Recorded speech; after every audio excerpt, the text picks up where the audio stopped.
Bad raid by Chicago police that the city's legal team is trying to stop us from telling you. It involves an innocent woman getting handcuffed, naked, with a dozen male officers watching. Now, she wants you to see the body camera video, but tonight the city went to federal court to try to keep it secret.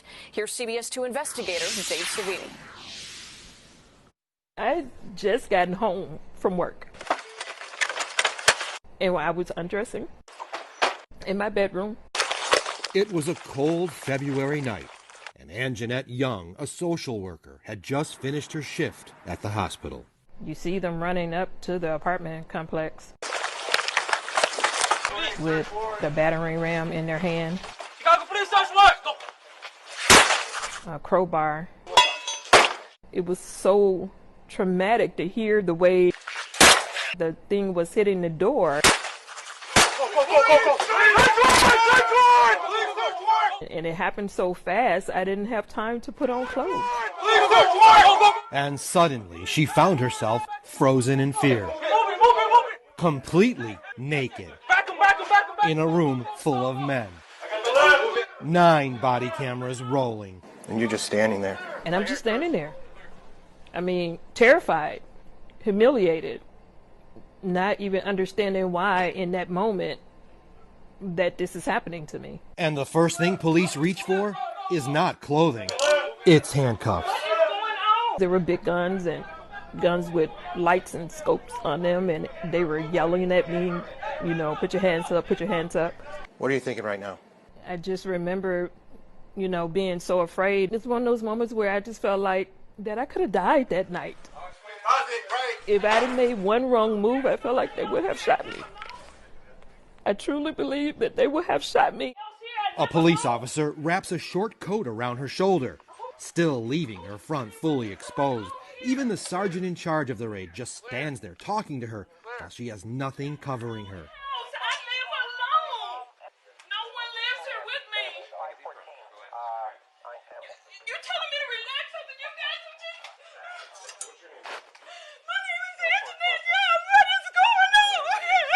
Then she gets a blanket. They just threw something over me.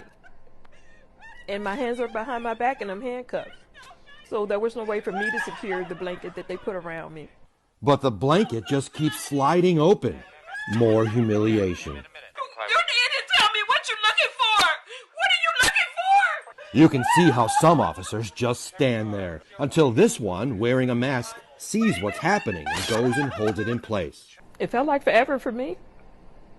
It felt like forever. Oh my God, this cannot be right. How is this legal? Listen how she repeatedly tells the raid team they were in the wrong place. You have the wrong place. You got the wrong house. You got the wrong house. We counted.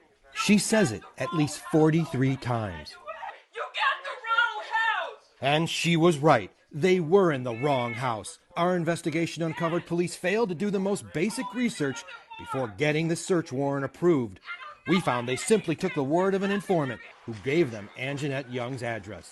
The informant claimed a 23-year-old man who was a known felon had a gun and ammo inside. I don't know who that person is. I've been living here for 4 years and nobody lives here but me. Okay, you don't have to shout. I don't have to shout. This is ridiculous.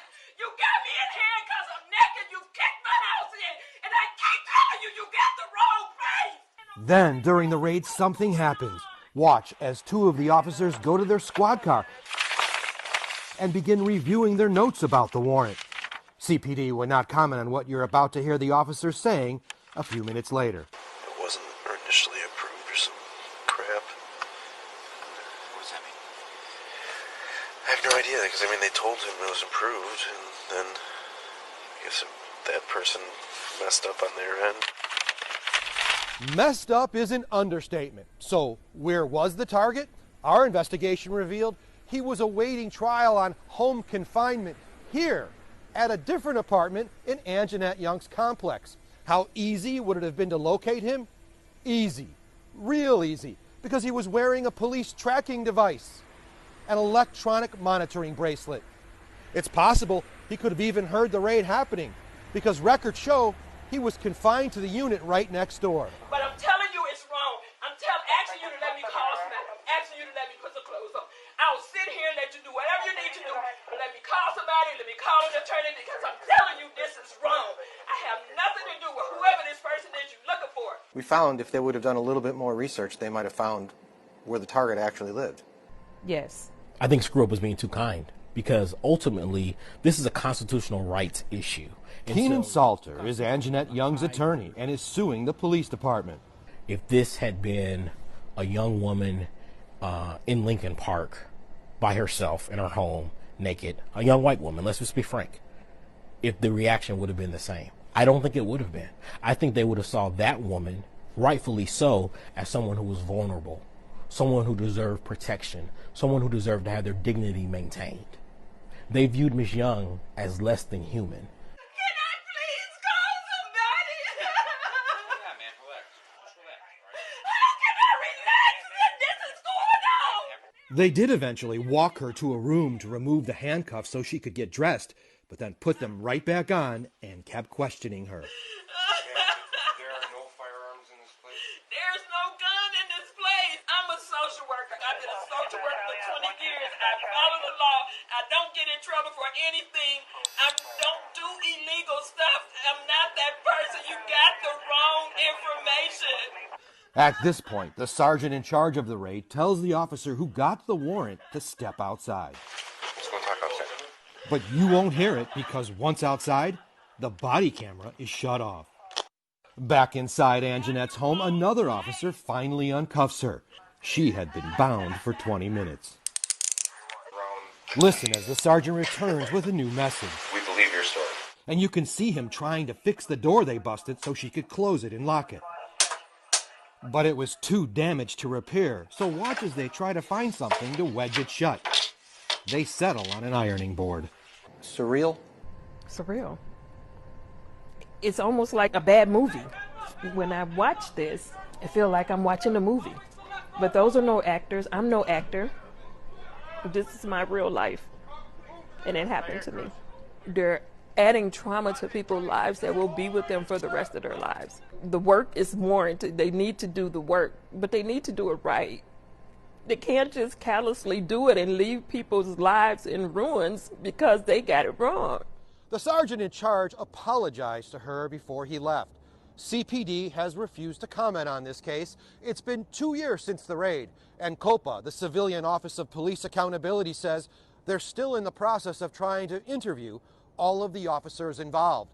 They did not say if anyone has been disciplined.